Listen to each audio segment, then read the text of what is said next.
resources deployed. According to reports, multiple FEMA officials said you didn't approve the deployment of these FEMA search and rescue teams until Monday, which was 72 hours after the floods started. Nope, they were deployed immediately as soon as they were requested. And I think what matters the most here is what the local officials on the ground say and what their feedback is. You know, I was there that very morning, and that afternoon when the flooding was happening, and was with those emergency responders right away, with the governor, with Nim Kidd, who's running the state's response.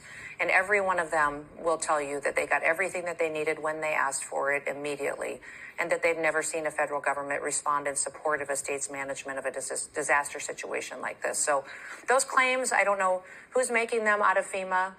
And because FEMA has been incredibly responsive, we've had over 700 different employees engaged right in Texas. And as soon as that disaster request was put in, forwarded to the White House and approved within hours. Well, when was the request put in, and when did you approve it? And is this accurate that there's this $100,000 sign-off? The $100,000 sign-off is for every contract that goes through the Department of Homeland Security. So you did implement that's that It's an accountability on contracts that go forward, but there was no break in contracts. Those contracts were approved as soon as they were in front of me, and FEMA knew they were fully to deploy the instant that the local officials asked for the request. When did you get the request for these search and rescue teams and other resources? They were immediately responded. What yes, day? And everyone will tell you. According to reports, they didn't arrive until the governor will say, well, this is what I think Tuesday. is really unfortunate, is that we have a situation where so many individuals are playing politics with what happened to Texas.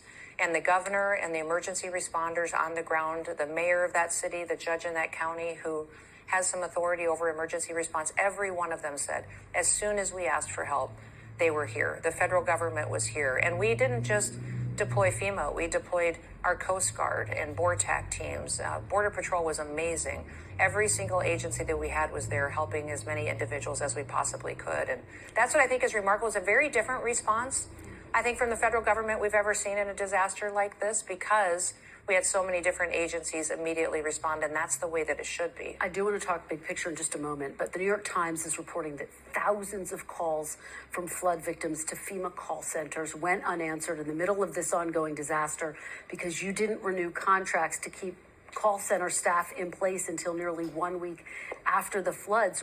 Why did it take so long to extend those contracts? It's just false. Those contracts were in place. It didn't take 5 days? No employees were off of work. Every one of them was answering calls. So false reporting, fake news, and it's discouraging. It's discouraging that during this time when we have such a loss of life and so many